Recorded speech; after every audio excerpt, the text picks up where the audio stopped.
భగవద్గీత వాడు బరీ శ్లోక మాత్రం చెప్తా లేదు, ఆ శ్లోకాది భావార్థం కూడా చెప్తా ఉండడు. సో వాడి నోట్లో వింటామంట.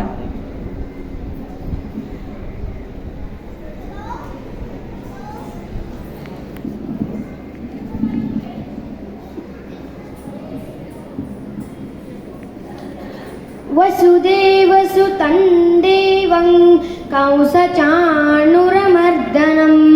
దేవకీ పరమానందం కృష్ణం వందే ಜಗದ್ಗುರುಂ ಶ್ರೀಕೃಷ್ಣಂ ವಂದೇ ಜಗದ್ಗುರುಂ. ಎಲ್ಲರಿಗೂ ನಮಸ್ಕಾರ. ನನ್ನ ಹೆಸರು ತೇಜಸ್. ಇವತ್ತು ನಾನು ಭಗವದ್ಗೀತೆಯ ಸ್ವಲ್ಪ ಮಹಾತ್ಮ್ಯವನ್ನು ಹೇಳುತ್ತೇನೆ. भगवद्गीता में अर्जुन प्रश्न करते थे और श्री कृष्ण उत्तर देते थे. अर्जुन प्रश्न करते थे और श्री कृष्ण उत्तर देते थे. क्यों भगवान श्री कृष्ण अर्जुन के हर एक प्रश्न को उत्तर दिया? क्योंकि भगवान श्री कृष्ण चाहते थे कि युद्ध से पहले अर्जुन के मन में कोई संशय नहीं, कोई डाउट ना रहे. किसी भी काम करने से पहले हमारे मन में कोई शंका या कोई डाउट नहीं रहनी चाहिए, वरना वो काम ठीक से नहीं हो पाएगा. इसी एक विश्वास के कारण, एक बिलीफ सिस्टम के कारण वाराणसी में रहने वाली सोनम पटेल, जिनको 12 साल है, उनको भगवत गीता के हर एक श्लोक का कंठस्थ याद है.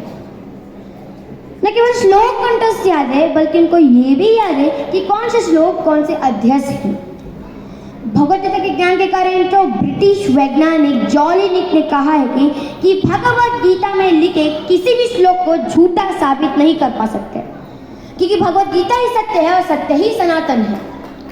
भगवत गीता के ज्ञान के कारण तो चीन के यूनिवर्सिटी में इसे प्रॉब्लम सॉल्विंग मैनुअल माना और इसे एक सब्जेक्ट के रूप में पढ़ाया जा रहा है. क्यों? क्योंकि पूरी दुनिया के मैनेजमेंट के जो कॉन्सेप्ट्स है वो सब भगवत गीता में श्री कृष्ण पहले ही कह चुके थे. सबसे बड़ी भगवत गीता, जी हाँ, सबसे बड़ी भगवत गीता को अपनी माननीय प्रधानमंत्री मोदी जी ने अनावरण किया, जिसका वजन 800 किलोग्राम है. अगर भारत को कोई संस्कार को लौटाना है तो भगवत गीता को किसी भी हाल में पाठ्यक्रम में लगाना ही पड़ेगा, पाठ्यक्रम में कोर्स के रूप में पढ़ाना ही पड़ेगा. बल्कि मैं ये भी कहता हूँ कि कोर्स से गीता हटा दीजिए और कोर्स में गीता लाइए. यकीन मानिए, देश प्रदेश मेरा तेरा बड़ा छोटा अपना पराया सब कुछ सुधर जाएगा. दोस्तों, जब युद्ध से पहले भगवान श्री कृष्ण को जब दुर्योधन मिले, तब दुर्योधन ने भगवान श्री कृष्ण से पूरी नारायण सेवा मांग लेते हैं. तब भगवान श्री कृष्ण अर्जुन को व्यंग करते हुए कहते हैं कि हार निश्चित है तेरी, मत हो तू उदास. अरे हार निश्चित है तेरी, मत हो तू उदास. अरे माखन तो दुर्योधन ले गया, अब बची हजरत पैदा. तो इस व्यंग पर अर्जुन भगवान श्री कृष्ण से कहते हैं कि जीत निश्चित है मेरी, क्यों हूँ मैं उदास. कि जीत निश्चित है मेरी, क्यों हूँ मैं उदास.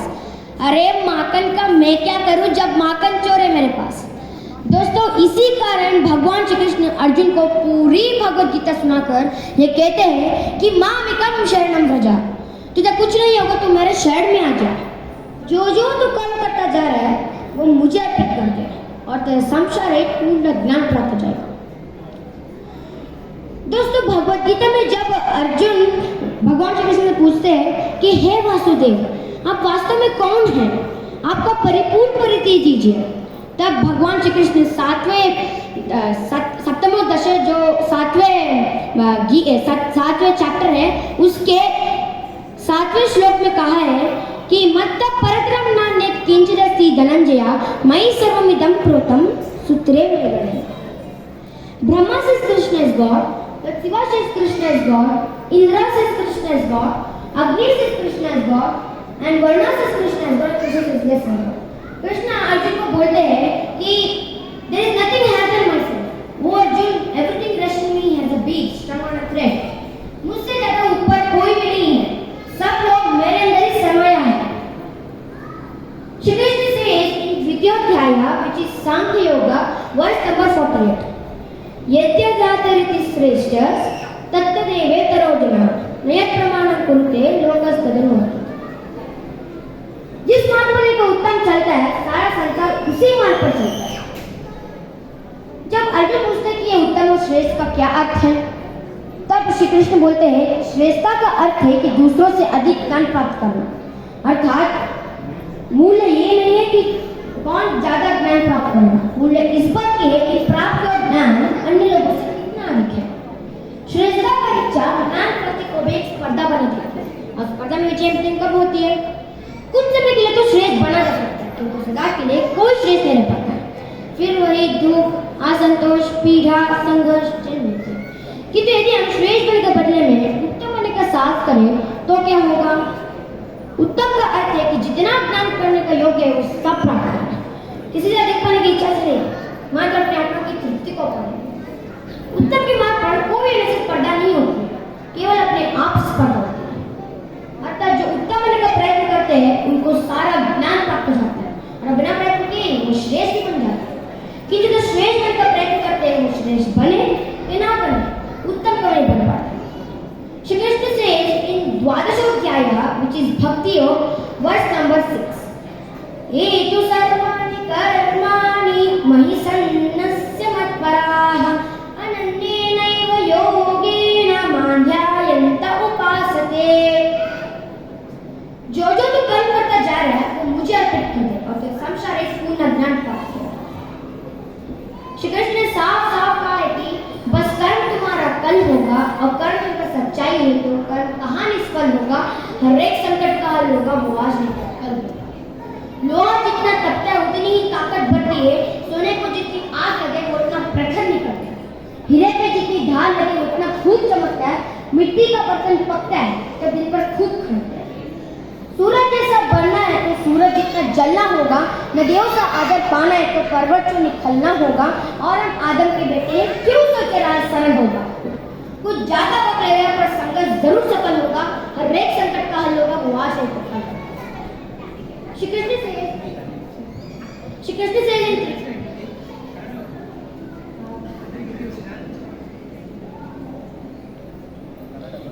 से in तृतीयोध्याय which is कर्म योगा verse number 21 कर्मण्येवाधिकारस्ते मा फलेषु कदाचन मा कर्मफल हेतु पूर्वमते संगोत्वा कर्म। कर्म पर तुम्हारा अधिकार है, कर्म फल पर तुम्हारा अधिकार नहीं है, इसलिए कर्म फल पर आसक्ति मत रखना। Means do your work without thinking of the results will follow। कर्म का फल व्यक्ति को उसी तरह ढूंढ लेते हैं जैसे कोई बछड़ा हजारों गाय के बीच अपनी मां को ढूंढ लेता है। श्री कृष्ण से इन पंचदशोध्याय which is पुरुषोत्तम योग verse number 15 सर्वस्य चाहं हृदि सन्निविष्टे मत्तस्मृतिज्ञामपोहनं च वेदस्य सर्वैरहमेह वेद्यो वेदांत कृद्वेद विदेव च। Shri Krishna says to Arjun that मैं ही ज्ञान हूँ, मैं ही विज्ञान हूँ, मैं ही वेद हूँ, मैं सबके हृदय में बसता हूँ।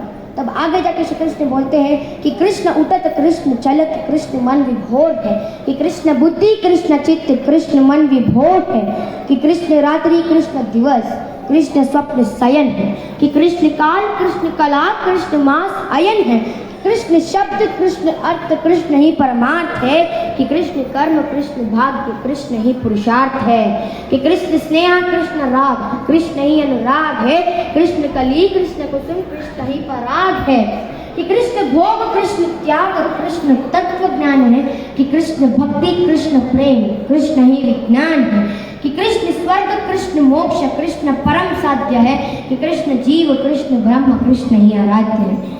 समय की सीमा को देखते हुए मैं अपनी वाणी को विराम लेना चाहूँगा और अंत में यही कहना चाहूँगा कि बिन जले बभूति नहीं, कि बिन जले बभूति नहीं और बिन चले अनुभूति नहीं। जो रास्ता इतिहास जग में दुनिया में वही पूजा जाता है, वही पूजा जाता है।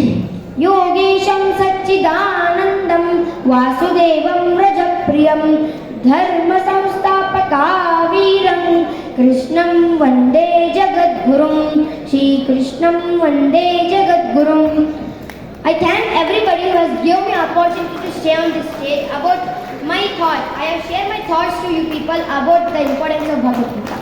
Jai Shri Krishna, Jai Yoga. Thank you Tejas. ಈ ತೇಜಸ್ನ ಭಾಷಾ ಜ್ಞಾನವನ್ನು ನೀವು ನೋಡ್ಕೋಬೇಕಾಗುತ್ತೆ. ನಾರ್ಮಲ್ ಆಗಿ ಎಲ್ಲರೂ ಕನ್ನಡದಲ್ಲಿ ತೆಲುಗುವಲ್ಲಿ ಮಾತಾಡ್ತಾರೆ. ಈ ಹುಡುಗ ಬಂದಿರೋದು ಹೊಸಪೇಟೆಯಿಂದ ಬಂದು ನಮ್ಮ ಭಗವದ್ಗೀತೆಯ ಜ್ಞಾನವನ್ನು ನಮ್ಮ ಹೆಚ್ಚಿಸಿದ್ದಾನೆ. ಸೊ ಅದಕ್ಕೋಸ್ಕರ ಅವನಿಗೆ ಒಂದು ದೊಡ್ಡ ಚಪ್ಪಾಳೆ ನಮ್ಮ ಮಾವಾಶ್ರೀ ಕಡೆಯಿಂದ. ಇವನು ಇಂಡಿಯಾ ಬುಕ್ ಆಫ್ ರೆಕಾರ್ಡ್ಸ್ ಅಲ್ಲೂ ಅವನ ಹೆಸರನ್ನ ದಾಖಲಿಸ್ಕೊಂಡಿದ್ದಾನೆ. ಈ ಇಂಡಿಯಾ ಬುಕ್ ಆಫ್ ರೆಕಾರ್ಡ್ಸಲ್ಲಿ ಅವನು ಕೇವಲ 9 ನಿಮಿಷದಲ್ಲಿ ವಿಷ್ಣು ಸಹಸ್ರನಾಮನ ಪಠನ ಮಾಡಿ ಹಾಗೂ ಇನ್ನೂ ಹಲವಾರು ರೆಕಾರ್ಡ್ಗಳನ್ನು ಅವನು ಮಾಡಿದ್ದಾನೆ. ನಮ್ಮ ಕಡೆಯಿಂದ ಅವನಿಗೆ ಒಂದು ಆಶೀರ್ವಾದ ಪೂರ್ವಕವಾಗಿ ಹೇಳಬೇಕೇನೆಂದರೆ, ಸೊ ಇಲ್ಲಿ ಈ ಥರ ಹಲವಾರು ರೆಕಾರ್ಡ್ಗಳನ್ನ ಅವನು ಸೃಷ್ಟಿ ಮಾಡೋಕ್ಕೆ ನಾವು ಒಂದು ಅವಕಾಶ ಮಾಡಿಕೊಡ್ತೀವಿ. ಹಾಗೆ ಇಲ್ಲಿ ಒಬ್ಬರು ಅಡ್ಜುಡಿಕೇಟರ್ ಅಂತ ಹೇಳ್ತಾರೆ. ಸೊ ಇಲ್ಲಿ ಒಬ್ಬರನ್ನ ಕರೆಸಿದ್ದೀವಿ. She is associated with many of the record books. ಅವರು ಈ ಮಕ್ಕಳಿಗೆಲ್ಲ ಹೇಗೆ ರೆಕಾರ್ಡ್ ಮಾಡೋದು, ಏನು ರೆಕಾರ್ಡ್ ಮಾಡಬಹುದು ಅನ್ನೋದು ಒಂದು ವಿಚಾರನೂ ಹೇಳ್ತಾರೆ. ಇದು ಆದಮೇಲೆ ನಿಮಗೆ ಅವರನ್ನ ಪರಿಚಯ ಮಾಡಿಕೊಡ್ತೀನಿ. Thank you very much Tejas. Thank you so much, and I request our sponsor of the event, Mr. Siddharth Garu, to come on stage, and along with your family, sir.